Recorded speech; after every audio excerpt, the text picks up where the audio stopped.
Well, it's that time that we cross over live to Kisumu County for tonight's Mind Your Language lesson with none other than Willis, the Word Master. Willis, great to see you tonight. You already look set for the weekend. And you too. And remember, it's a week of missing you on air. So I also feel very happy talking to you, Betty. Thank you, Willis. Always a pleasure. Willis, let's start with tonight's lesson. Do we say bruise or bruise? You know, like when you hurt your hand or whatever. Is it bruise or bruise? We don't articulate or pronounce letter I. So we say bruise, bruise, not bruise. Just like we say cruise, cruise, not cruise. A bruising battle, not a bruising battle. So the word is bruise, bruise. Bruise, cruise. Moving on to the second one. What do you call that place that is used for people to wait for, aircrafts, like a waiting area, a living room? Is it lounge or lounge? We say lounge. We have what we call a vowel glide, a dual vowel glide, which technically I always call diphthong. So in this case, we say lounge, lounge, not lounge. We also have scrounge, scrounge. So the letter sequence O-U-N-G-E, we have ounge, ounge, not onge. So lounge. Lounge. Moving on, let's move on to the military rank of a senior commissioned officer. I'm talking about colonel or colonel. Betty, we say colonel, colonel, not colonel. Sometimes when people see certain English words, they think they should be pronounced the way their spelling appear or appears. In this case, we don't say colonel, we say colonel. Colonel. Just like we also don't say lieutenant, we say lieutenant, lieutenant, not lieutenant. So, colonel, colonel. All right, so you don't pronounce it as the words follow each other. It's a special kind of word, I'm guessing. So, colonel. Yes. Right, Willis. Moving on to the next one. This one has varied pronunciations. I'm talking about a woman's chest. You know, is it bosom or bosom? There, you hear bosom, bosom. Which is which? Well, this is another English word which is very tricky, and many people pronounce it as bosom because of the spelling, Betty. But we say bosom, my bosom friend, or the part of a lady that is a lady's body. We also say bosom, bosom. So we don't say bosom.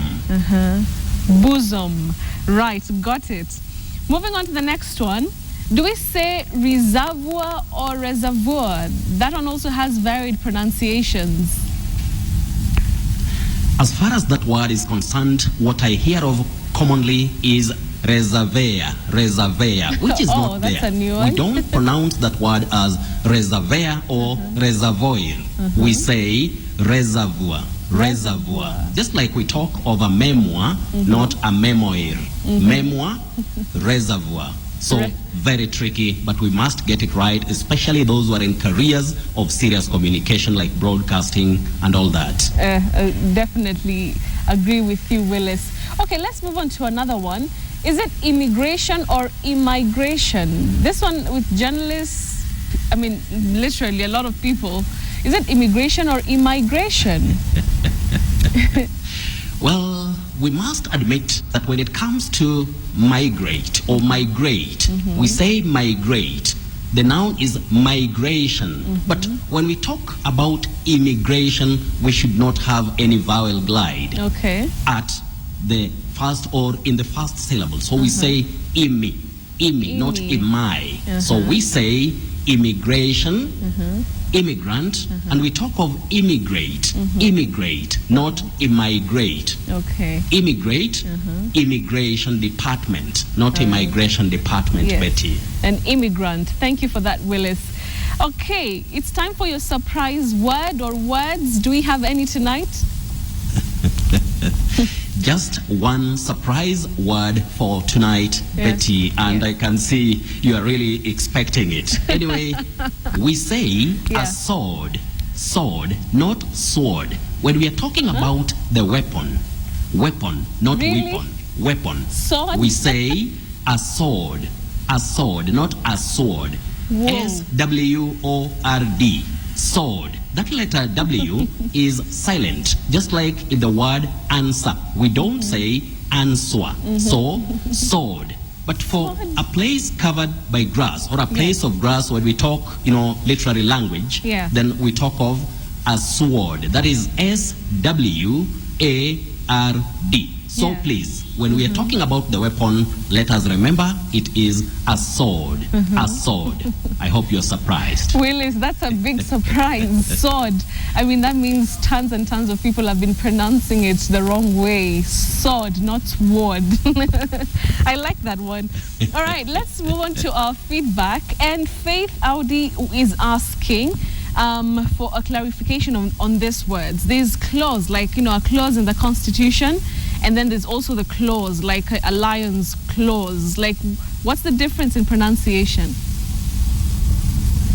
Well, Betty, in English language, when we talk about English phonology or pronunciation for that matter, there are several English words which have different spellings, but they are pronounced the same way. I've always said they are called homophones. Yes. Homophones, words with different spellings, different meanings, but the pronunciation is the same. Yes. So here is another case. We say clause for CLAUSE, like in the Constitution, Yes. but we also talk of clause when we're talking about CLAWS. So the answer is the two words are spelled differently but pronounced the same way, just Okay. like made in Kenya and my maid in the house. All right.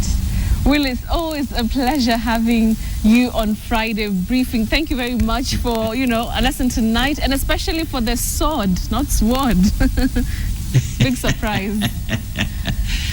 Thank you too, and next week I hope I'll be meeting you on air, and it's always my pleasure, and I enjoyed it a lot.